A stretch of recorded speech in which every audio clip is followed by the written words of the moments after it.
Hi hello ಎಲ್ಲರಿಗೂ ನಮಸ್ಕಾರ. ಜ್ಯೋತಿ ಪಾಕಶಾಲೆಗೆ ತಮ್ಮೆಲ್ಲರಿಗೂ ಸ್ವಾಗತ.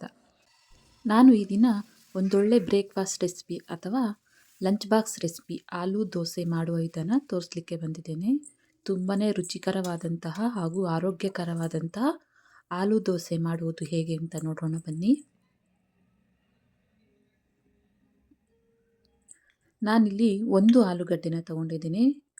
ಒಂದು ಸ್ವಲ್ಪ ಉಪ್ಪು ಹಾಕಿ ಬೇಯಿಸಿ ಸಿಪ್ಪೆ ಸುಲಿದು ತಗೊಂಡಿದ್ದೇನೆ. ಹಾಗೆಯೇ 1 ಕಪ್ಪಷ್ಟು ಗೋಧಿ ಹಿಟ್ಟನ್ನು ತಗೊಂಡಿದ್ದೆ. ನಾನಿಲ್ಲಿ ತಗೊಂಡಿರೋ ಕ್ವಾಂಟಿಟಿಗೆ 5 ದೋಸೆ ಆಗ್ಬೋದು. ನಿಮಗೆ ದೋಸೆ ಜಾಸ್ತಿ ಬೇಕಾದಲ್ಲಿ ಕ್ವಾಂಟಿಟಿ ಡಬಲ್ ತಗೋಬೋದು. ನಾನಿಲ್ಲಿ ಒಂದು ಬಟ್ಲಿಗೆ ಆಲೂಗಡ್ಡೆನ ಹಾಕಿ ಚೆನ್ನಾಗಿ ಇದನ್ನು ಸ್ಮ್ಯಾಶ್ ಮಾಡ್ಕೊಳ್ತೇನೆ. ಗಂಟಿಲ್ಲದೆ ಇರೋ ರೀತಿ ಇದನ್ನು ಚೆನ್ನಾಗಿ ಸ್ಮ್ಯಾಶ್ ಮಾಡ್ಕೊಳ್ಬೇಕು.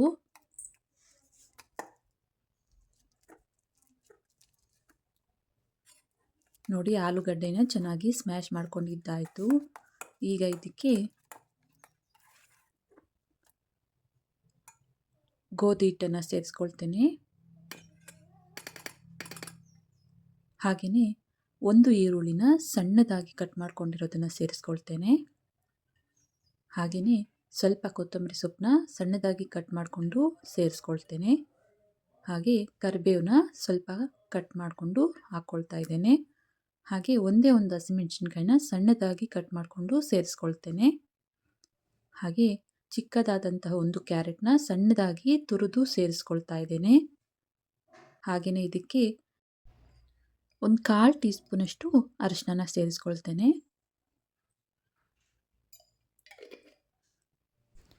ಹಾಗೆಯೇ ಒಂದು ಅರ್ಧ ಟೀ ಸ್ಪೂನಷ್ಟು ಚಿಲ್ಲಿ ಫ್ಲೇಕ್ಸ್ನ ಹಾಕ್ಕೊಳ್ತಾ ಇದ್ದೇನೆ.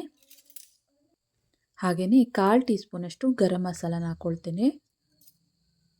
ಒಂದು ಚಿಟಿಕೆಯಷ್ಟು ನಾನಿಲ್ಲಿ ಇಂಗು ಪೌಡರ್ನ ಸೇರಿಸ್ಕೊಳ್ತಾ ಇದ್ದೇನೆ. ಕೊನೆಯದಾಗಿ ಇದಕ್ಕೆ ರುಚಿಗೆ ತಕ್ಕಷ್ಟು ಉಪ್ಪನ್ನು ಸೇರಿಸ್ಕೊಳ್ತೇನೆ. ಇದನ್ನು ಚೆನ್ನಾಗಿ ಮಿಕ್ಸ್ ಮಾಡ್ಕೊಳ್ಳೋಣ. ಚೆನ್ನಾಗಿ ಇದನ್ನು ಕಲಿಸ್ಕೊಂಡು ಸ್ವಲ್ಪ ಸ್ವಲ್ಪನೇ ನೀರು ಹಾಕ್ಕೊಳ್ತಾ ಇದನ್ನು ಕಲಿಸ್ಕೊಳ್ಬೇಕು.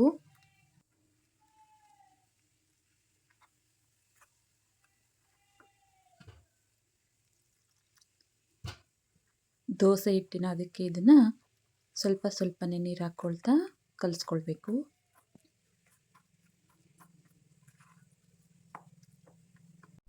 ನೋಡಿ, ಈ ಅದಕ್ಕೆ ಹಿಟ್ಟಿರಬೇಕು. ಮಾಮೂಲಿ ದೋಸೆ ಹಿಟ್ಟಿರುತ್ತಲ್ಲ, ಆ ಬ್ಯಾಟರ್ ಇರಬೇಕು.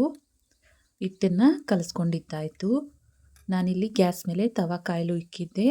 ಈಗ ದೋಸೆ ಹಾಕ್ಕೊಳ್ಳೋಣ. ನಾನಿಲ್ಲಿ 1 ಸೌಟಷ್ಟು ಹಿಟ್ಟನ್ನು ಹಾಕಿ ಇದನ್ನು ಜಾಸ್ತಿ ಅಗಲ ಮಾಡ್ದಂಗೆ ನೋಡಿ ಈ ರೀತಿ ಸ್ವಲ್ಪ ದಪ್ಪಕ್ಕೇ ದೋಸೆ ಮಾಡ್ಕೊಳ್ಬೇಕು. ಮೇಲೆ ಸ್ವಲ್ಪ ತುಪ್ಪನ ಹಾಕ್ಕೊಳ್ತೀನಿ, ಒಂದು ಅರ್ಧ ಟೀ ಸ್ಪೂನಷ್ಟು. ಇದನ್ನು ಲಿಡ್ ಕ್ಲೋಸ್ ಮಾಡಿ ಬೇಯಿಸ್ಕೊಳ್ಬೇಕು ಲೋ ಫ್ಲೇಮಲ್ಲೇ. ಇದನ್ನು ನೋಡ್ಬೋದು, ಒಂದು ಕಡೆ ಫ್ರೈ ಆಗಿದೆ. ಇದನ್ನು ಇನ್ನೊಂದು ಕಡೆ ಟರ್ನ್ ಮಾಡಿಕೊಂಡು ಲಿಡ್ ಕ್ಲೋಸ್ ಮಾಡಿ ಮತ್ತೆ ಒಂದು 2 ನಿಮಿಷ ಇದನ್ನು ಫ್ರೈ ಮಾಡ್ಕೊಳ್ತೇನೆ.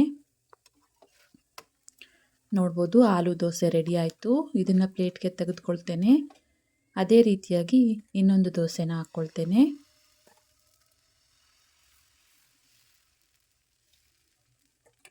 ಮೇಲೆ ಸ್ವಲ್ಪ ತುಪ್ಪನ ಹಾಕ್ಕೊಳ್ತೇನೆ.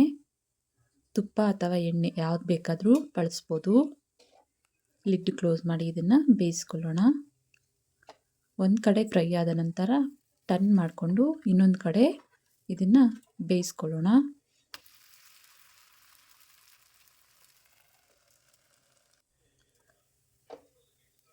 ನೋಡಿ, ಆಲೂ ದೋಸೆ 2 ಕಡೆ ಫ್ರೈ ಆಗಿದೆ. ಇದನ್ನು ಪ್ಲೇಟ್ಗೆ ತೆಗೆದುಕೊಳ್ತೇನೆ. ನೋಡಿ, ಆಲೂ ದೋಸೆ ರೆಡಿ ಆಯಿತು. ಇದನ್ನು ಪ್ಲೇಟ್ಗೆ ಸರ್ವ್ ಮಾಡ್ತೇನೆ. ನೋಡಿದ್ರಲ್ಲ, ತುಂಬಾ ರುಚಿಕರವಾದಂತಹ ಹಾಗೂ ಆರೋಗ್ಯಕರವಾದಂತಹ ಆಲೂ ದೋಸೆ ಮಾಡುವ ವಿಧಾನ. ಇದನ್ನು ನೀವು ಬ್ರೇಕ್ಫಾಸ್ಟಿಗಾದರೂ ಮಾಡ್ಕೊಳ್ಬೋದು ಅಥವಾ ಲಂಚ್ ಬಾಕ್ಸ್ ರೆಸಿಪಿಯಾಗಾದರೂ ಮಾಡ್ಕೊಳ್ಬೋದು. ಎಲ್ಲ ವೆಜಿಟೇಬಲ್ಸ್ ಹಾಕಿರೋದ್ರಿಂದ ಮಕ್ಕಳಿಗೆ ಈ ರೀತಿ ಮಾಡಿಕೊಟ್ರೆ ತುಂಬಾ ಇಷ್ಟಪಟ್ಟು ತಿಂತಾರೆ. ನಾನು ಈ ದೋಸೆಗೆ ಕಾಂಬಿನೇಷನ್ ಆಗಿ ಕಾಯಿ ಚಟ್ನಿನ ಮಾಡಿದ್ದೆ. ಇದನ್ನು ದೋಸೆನ ಹಾಗೆ ಬೇಕಾದರೂ ತಿನ್ಬೋದು ಅಥವಾ ಚಟ್ನಿ ಕಾಂಬಿನೇಷನ್ ಆಗು ತಿನ್ಬೋದು. ತುಂಬಾ ರುಚಿಕರವಾಗಿರುತ್ತೆ. ಈ ರೆಸಿಪಿ ನಿಮಗೆ ಇಷ್ಟ ಆಗಿದೆ ಅಂದ್ಕೊಳ್ತೇನೆ. ಇಷ್ಟ ಆದಲ್ಲಿ ಈ ವಿಡಿಯೋಗೊಂದು ಲೈಕ್ ಮಾಡಿ, ಯಾರೆಲ್ಲ ಸಬ್ಸ್ಕ್ರೈಬ್ ಮಾಡ್ಕೊಳ್ಳದೆ ವಿಡಿಯೋ ನೋಡ್ತಿದ್ದಲ್ಲಿ ಪ್ಲೀಸ್ ಸಬ್ಸ್ಕ್ರೈಬ್ ಮಾಡ್ಕೊಳ್ಳಿ. ಈ ವಿಡಿಯೋ ಹೇಗೆ ಅನ್ನಿಸ್ತು ಅಂತ ಕಮೆಂಟ್ ಮಾಡಿ. ಹಾಗೆ ಈ ವಿಡಿಯೋ ಇಷ್ಟ ಆದಲ್ಲಿ ನಿಮ್ಮ ಫ್ರೆಂಡ್ಸ್ ಆ್ಯಂಡ್ ಫ್ಯಾಮಿಲಿ ಮೆಂಬರ್ಸ್ಗೆ ಈ ವಿಡಿಯೋನ ಶೇರ್ ಮಾಡಿ. ಧನ್ಯವಾದಗಳು.